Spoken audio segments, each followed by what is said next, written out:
Hi there, this is James Davidson again. James in Victoria. Alan Cleary's scapegoat. The Saanich Police scapegoat. Gordon Campbell's scapegoat, former Premier BC. I'm the guy that everybody's taking great joy in harassing. The situation is, I'm using these videos on YouTube to explain my situation so that it hopefully comes to an end.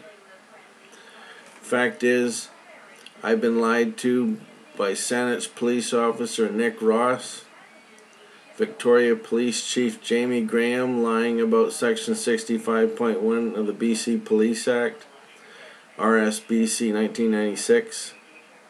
Police are supposed to watch out for each other and police themselves, making sure that nobody turns into a bigot and abuses their authority.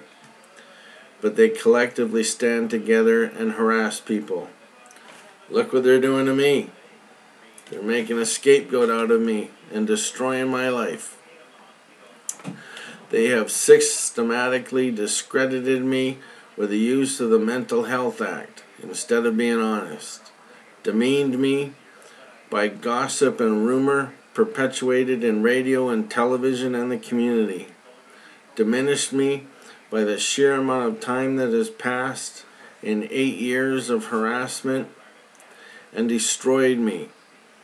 I can no longer operate a business or find work because I've been blacklisted by the sheer prejudice and rumors that have continued in this city when people hear my name, James Davidson.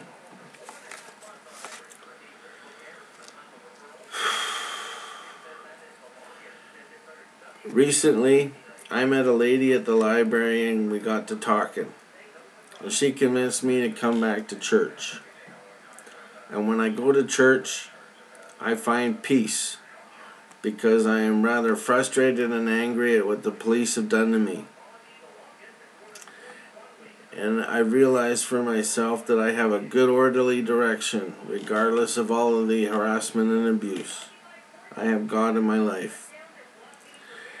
And even though I'm being harassed, I practice abstinence because honestly, I can't out of good conscience date anyone for fear of what Alan Cleary and the police would do to them. They harassed my family and they'd harassed anyone I care about. So what can I do? And yet, in the media, they say I masturbate, pick my nose, scratch my ass, scratch my nuts. Anything to dehumanize and push psychologically, hoping for a nervous breakdown or a suicide attempt. They are so fucking ruthless and dishonest. And the worst part is that I have to deal with constant death threats from the medium using people in the community to make statements, from the medium using Alan Cleary and the police medium using people in radio and television to make statements, all in order to push. They have broken the law in violating Section 65.2 of the BC Police Act, harassing me, threatening me, and intimidating me after making a police complaint, and it has continued for 8 years. They are making death threats to my family, and even uses a police agent, Hugo Quizno, who's involved with the Hells Angels, trying to get me involved with them in order to teach me a lesson and destroy my life. They want me to become, I believe, overheard,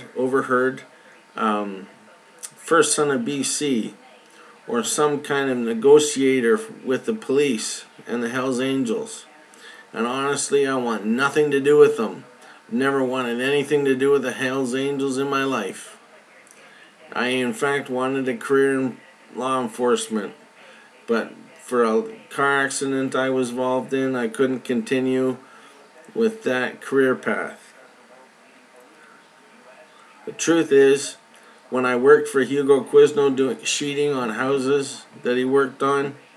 He owed me $450 when he laid me off, and he's lied about it when the police and Gordon Campbell decided to put the screws to me. He's lying white trash trying to make his fortune at my expense. And he is so ruthless and dishonest that they'd try and get me to sign over my ICBC settlement. And with regard to that, I'm sure that the police have made every effort to make sure that I don't get my ICBC settlement so that I can pay my bills and continue to live in the community unhindered. The truth is, my situation is ongoing and unacceptable. The police are breaking the law. I have a good orderly direction. I go to church. I try to find peace or make peace with my situation regardless of how frustrating and angry I am. But it just continues.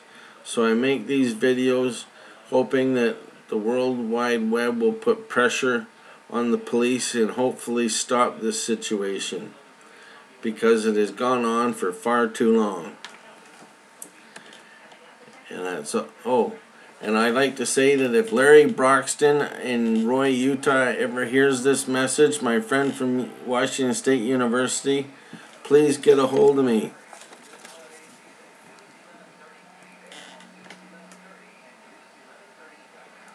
That's my email address and that's my phone number. And except for a media blackout, I'm sure that you could contact me, because the police won't let anyone in the media get a hold of me. Okay? What else? One day I hope to meet an intelligent, attractive woman and settle down. But right now, it's not fucking possible.